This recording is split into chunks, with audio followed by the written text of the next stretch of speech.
Hey everybody. So here we are in the studio.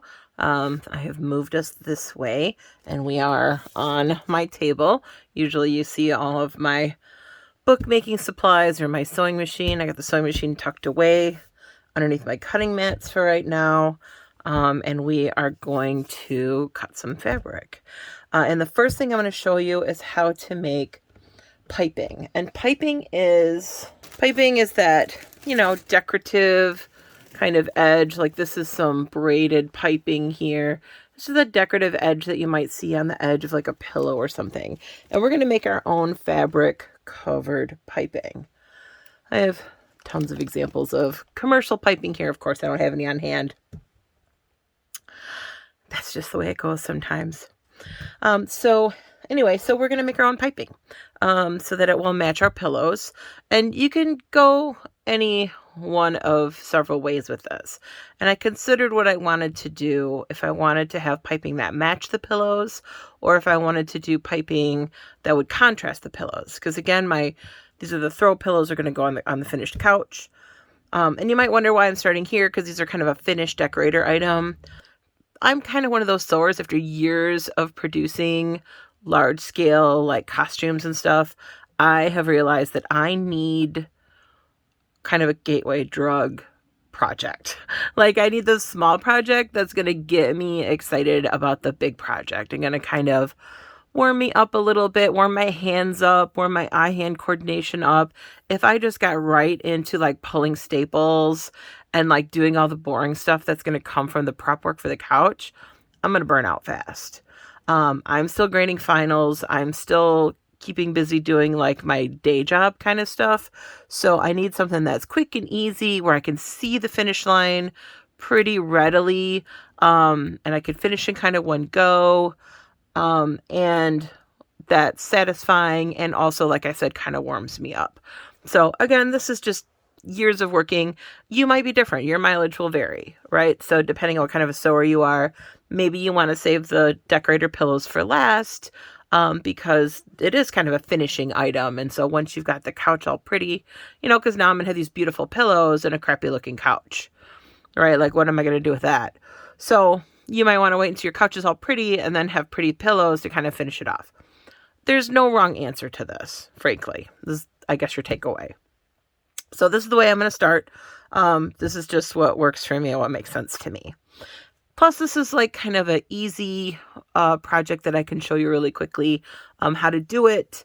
And this is something you can do. If you can sew a straight line, you can do it. If you need practice sewing straight lines, this is a great project to just sew straight lines, because that's all it is. Straight lines and easy corners. And just to kind of get the hang of your sewing machine, if you've got a sewing machine in your basement or in a separate room, I hear this all the time. Oh, I want to learn how to sew. I don't know what to do. I'm scared of my machine. Maybe you bought a machine that was like the nicest one you could afford.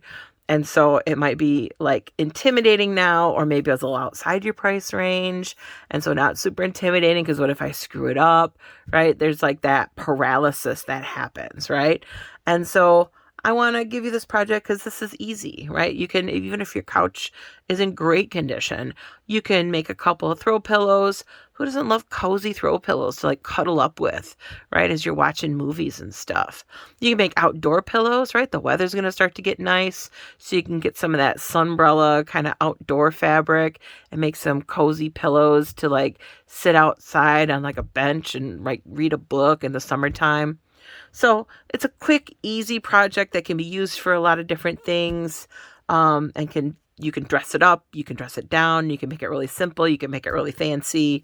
It's just a good all-purpose project. So let's get started. Here's some basic things that you are going to want, just some basic supplies to get us started. You will want, of course, some kind of coordinating thread. Usually what you want to do is you want to coordinate with your background fabric color if there's a pattern. The background of this is this kind of mustardy yellow. This is kind of what I have.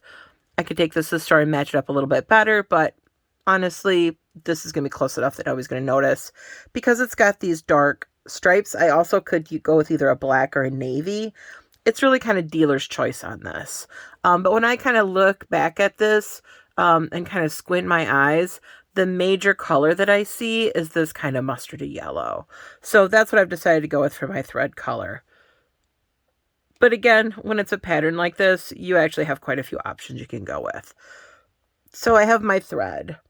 I also always have a ceramic bowl of some sort on hand for my scraps so that I can keep track of all the little thread scraps, all the little fabric scraps, just the little pieces that I'm eventually going to throw away so that they're not like scattered to the four winds. I say this and then making my room sound like it's really organized. It is really not. My floor is a mess. But I try. It would be much worse if I didn't have this bowl. And this is a beautiful hand-thrown bowl made from a student. I think it's Schwartz. I don't know. Am I still friends with this student? I don't know. So shout out to the student that made this bowl. I bought it at Delta College at their bowl sale that they do. I did break it, so I can't use it as a food bowl anymore, but it works with my studio really great. So if you're out there, I love this bowl. I use it all the time. So there's this. I also have some writing implements. I have my favorite mechanical pencil, but just a regular number 2 pencil would work as well. I also have this fancy chalk pencil. These you can get in the quilting supplies section, and it has this kind of waxy tip on it. Hopefully you can see that. So it's got this fancy tip on the end of it. It's just a waxy pencil. Like if I click, it works like a mechanical pencil, and so you refill it just like a mechanical pencil. It's got an eraser on the end like a mechanical pencil. They're fairly expensive for what they are. This isn't something you need, but when I want like a really tight line, I use these, or sometimes I'll just use my regular pencil. The downside of the regular pencil is a lot of times this will be permanent on a piece of fabric. You won't be able to get rid of it. So you only want to use it on lines that you don't care if you can see them later. This will eventually brush away. But you know what I end up using most of the time? It's just regular school chalk, especially if I don't need a really super precise tight line. And here I don't really need a super precise tight line. I'm just making straight lines. So honestly, I'll probably just be using the school chalk. It's cheap. It's readily available. It brushes off the fabric after I'm done. You can get it anywhere. So it's easily replenishable. Like, this is really the best stuff, and I use it all the time. You can probably see how chipped up this piece is. I use this a lot. So chalk of just something to write with. Something that's not going to be too obtrusive. Again, any lines that you see, you're not going to see it on the finished project. So it doesn't really matter. Just something to write so you can draw lines with. And then you want a straight edge of some sort. I like these clear plastic rulers. I think they're great. This one's getting to be a little loved. But these are fabulous. You could use a metal ruler. Just something with some weight to it and something with some thickness to it. So you can easily draw a line against it. Is what you want. So, and you can find these in the quilting section of your fabric stores. All right. So this is basically what we need to get started. So, and eventually I will need my cording. So this is what's going to go inside the piping to give it dimension, right? So eventually we'll need this, but we don't need this right now. And then of course you saw I had my pillow form, which again, I got from Joann, so you can get these a variety of different places. So I got my pillow forms, and then of course you'll need your fabric. So let's get started. Let's go on to step 1. I always have to reorient myself when I switch my space around from either drawing to, bookmaking, or bookmaking to sewing or whatever. I always have to reorient myself. Well, this is the selvage edge. So this is the warp threads going this way, and this is the weft threads going this way. So this is up, and you can see all the flowers are facing up. Okay, so I've got this oriented the right way. So now what I want to do is I want to find my 45-degree angle. And you see I have this laid out on my cutting mat here. And my cutting mat has lines on it that denote where that 45-degree angle is. So all I have to do is locate that 45-degree angle, like square this fabric up, and this piece is cut pretty square. So I'm going to square this up with the lines. And you can see like some of these lines have gotten kind of wavy. So I'm just going to stretch the fabric out a little bit to straighten it out. It's been rolled up in a ball for a little while. Folded up for a little while. I'm going to get it as straight as I can. It's just a little racked. So we're going to try to unrack it. You want it as straight as possible. And if this was a flat fabric, it wouldn't matter as much, but because this has this plaid to it, I want that plaid to be as straight up and down as possible. All right, I'll take my ruler and I will lay this out, and I want it at a 45-degree angle. I am back, and I grabbed a longer one. I can't see this one as well against the fabric. Sorry about that, but it's longer and wider. So I'm going to use this one to mark off my fabric. And I'm just going to line it up with that 45-degree angle line. I'm going to grab my chalk. And again, I'll use the chalk, A, because it's easier and cheaper, and B, you'll be able to see the line better. And I'm just going to mark off the lines. Just going to mark off. And I'm starting at this corner and kind of working my way up. And this should, in theory, be cutting these squares in half. There we go. Usually one side of the chalk will mark a little better than the other.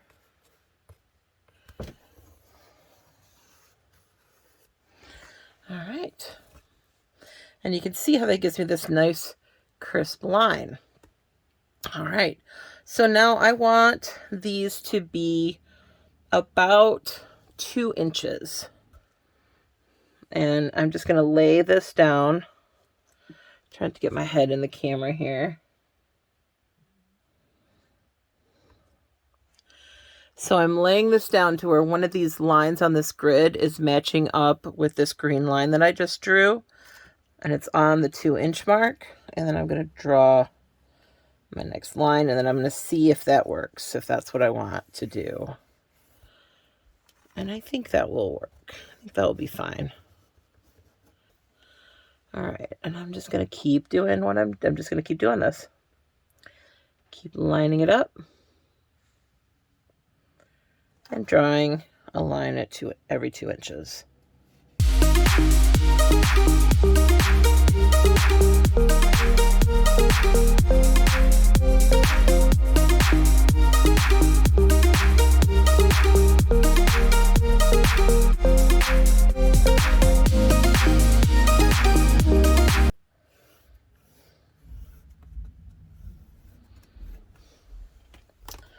Okay, there's my lines. There we go. So there is my fabric. Now another thing I'm going to need is a pair of scissors. All right, and I'm just going to cut. Now you could also use a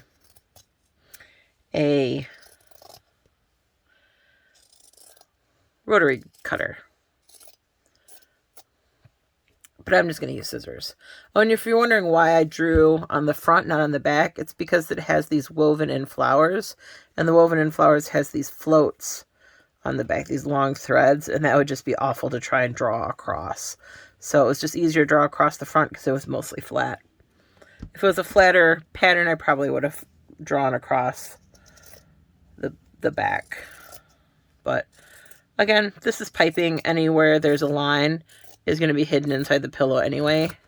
And I'll probably trim a lot of this waste off, so it doesn't really matter. Again, I probably could have gone 1.5 inches with these, but I didn't. So there. And I don't even know if this is going to be enough to do one pillow. I'm just using this fabric up because, again, I paid for it. I haven't unrolled the 2 yards of this yet.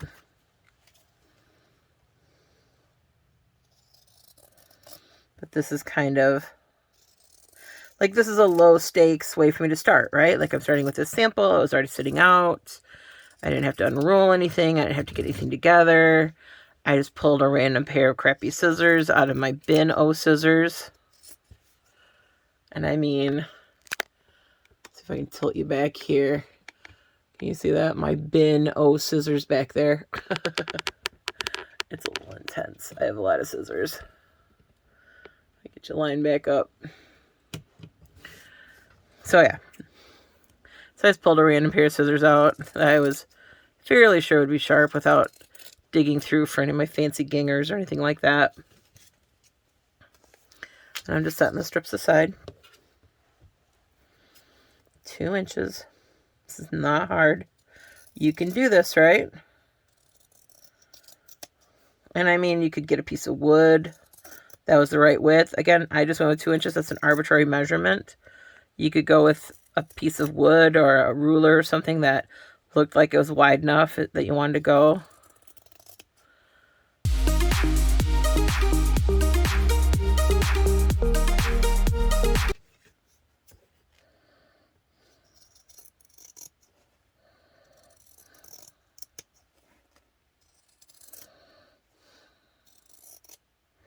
All right. There we go. Let me hook these together. I have a stapler somewhere, but I can just reuse this staple. It's fine. And I have a bunch of like binder clips and my safety goggles and stuff in front of me here. So I'm just gonna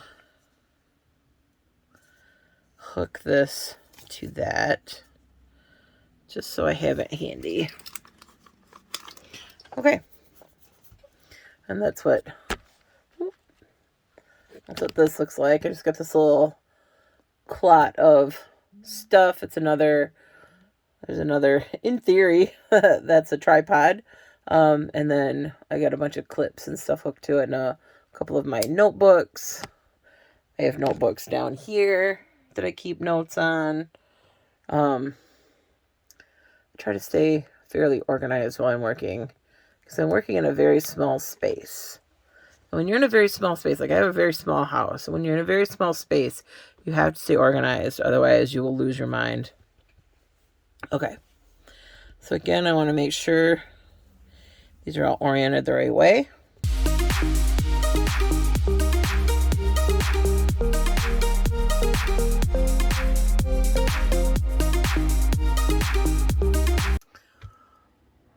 All right.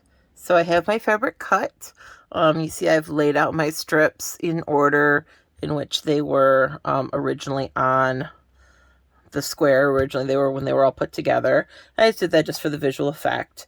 And now what I'm going to do is I'm going to neaten up my edges. I already started doing that. But I'm going to neaten up my edges. I'm going to cut off my selvage edge on this edge. And just make sure that they all have this kind of 45-degree cut on both ends so that I can sew them all together. So that is my next step.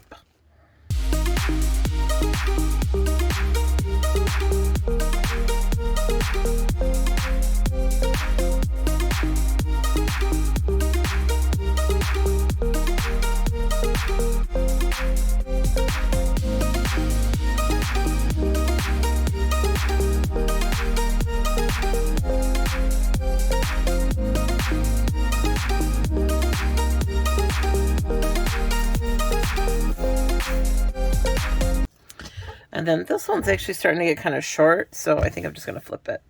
Because if I cut it, then it's going to get really short. So I think I'm just going to flip that one, so I'm not losing that much on the length. Okay, so there's that. Okay, so now what I'm going to do is I'm going to sew them together. So I'm going to take two of them. They're next to each other. And I'm going to sew them end to end. But I'm not going to sew them straight, right? I have these wonderful angles here. So what I'm actually going to do is I'm going to sew them like this. And then when this lays out, it will be flat.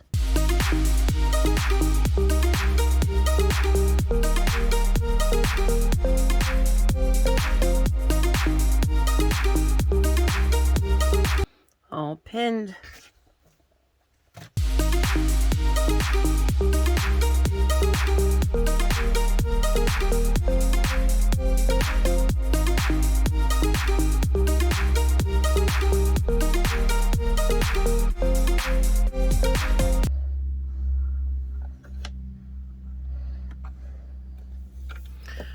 All right, now we are ready to sew. All right, so when you lay it out, you want these corners to stick out just a little bit. However long your seam allowance is, that's how long these corners should stick out. You can't see what I'm doing at all. Let me do that again. So you want, when you're laying this out, when you're pinning this, you want these corners to stick out. However wide your seam allowance is, that's how much you want these corners to stick out. And then your strips will come out nice and straight. So, and I'm just guessing this. You can measure this. This doesn't have to be exact. You can always trim off the excess. And I remember I made these nice and wide so that I would have plenty of excess. But let me show you what I mean. So I'm going to stitch this. Always start in the needle down position.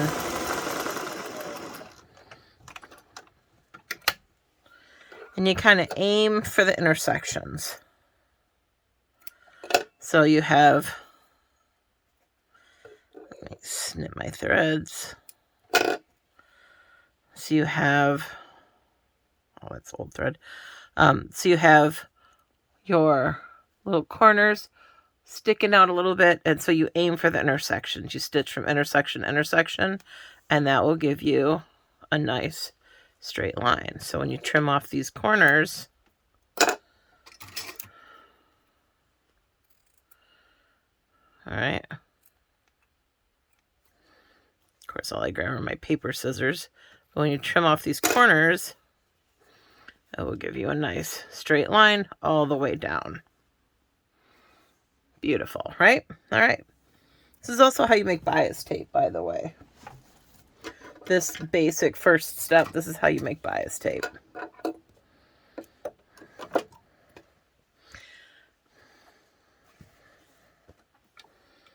Or I should say these are the first steps to making bias tape. So I'm going to do the same thing. I'm going to offset my corners. Start at the intersection here. I'm going to start at the intersection here, and then I'm going to make sure my edges are straight, and I'm going to aim for the other intersection. So that way, even if your angles are a little off or whatever, you know you're still going to get a nice straight line. I keep putting my scissors away.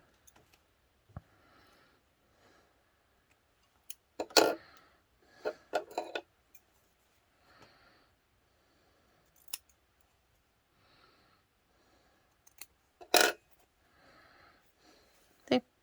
Nice straight line. Perfect. Perfect, perfect, perfect. All right, I'm just going to do that.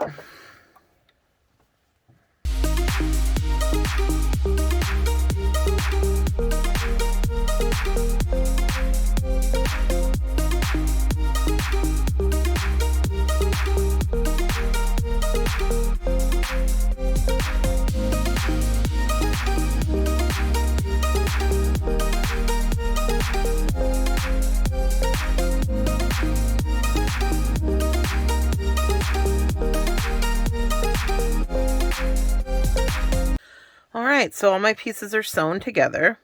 Now, I don't know if you saw, I was trimming off some of the angles, just correcting the angles a little bit, because I was just kind of eyeballing it as I was cutting it for the camera. So I straightened up some of those as I was going along. But also, now I've got a bit of a dilemma. Usually now this is when you would go through and press your seams, either press them open or press them to one side. But I've got this really bulky stuff here, and I'm considering stitching it down to hold it down. Top stitching it down. I don't know if I'll like that. In theory, this thread color would blend into the fabric fairly well, and you wouldn't really see it. But I'm contemplating doing that, or maybe even doing a little bit of a zigzag, because you saw how much this stuff like just ravels, or unravels, I should say. Ravels? Ravels. Because unraveling, wouldn't that be reweaving itself? I think that's right. So, give me a minute. I'm going to think about that, and I'll come right back. Okay, I've decided I'm not going to sweat it too much. These aren't going to be under any tension, so they don't really need to be strong. It was just annoying me that they were raveling the way they were, but I think I'm just going to let it go. I am going to take this. This is a little seam allowance flattener thingy that's meant for quilters. I'm going to take this, and I'm going to use it just to kind of smush these seams down. This is a synthetic fabric, and I'm worried if I iron it, it will melt. So I'm just going to kind of squish these down just using the force. Using force.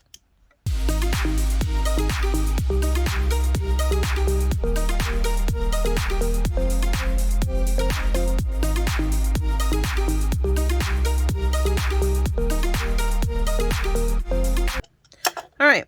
So now that I more or less have my seams the way I want them. Oops, sorry.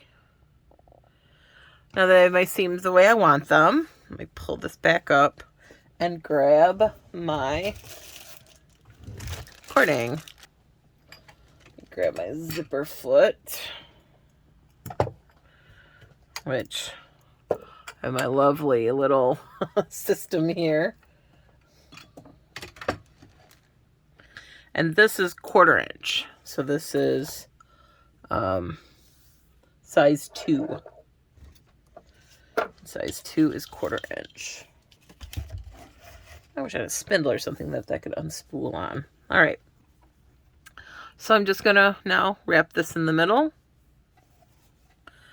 And I'm just going to sew it down using the zipper foot. And I'm not going to worry about getting too close. I don't have to get super, super close, because we'll do that when we sew this to the pillow. Right now I'm just encasing this in here and getting this sewn down. So I'm making sure my edges are matched up.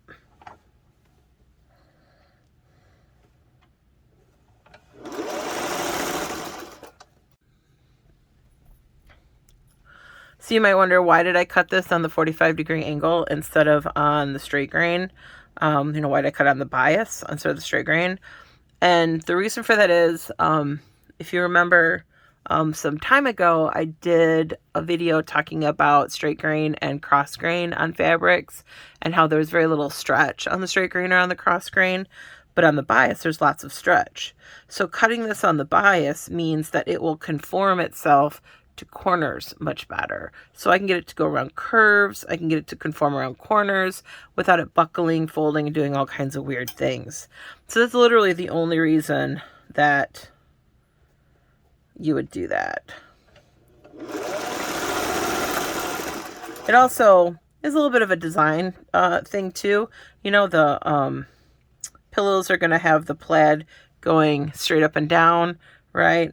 And on the piping, it'll be at a 45-degree angle, so it'll just look nice too. A little bit of contrast.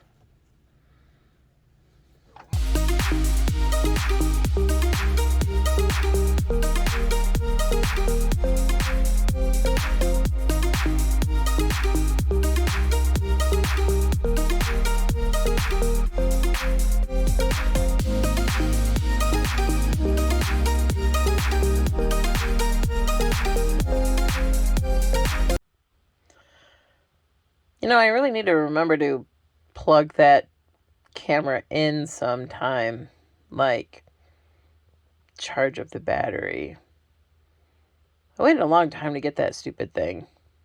And there it sits, all sad, alone, neglected. It's tragic, really.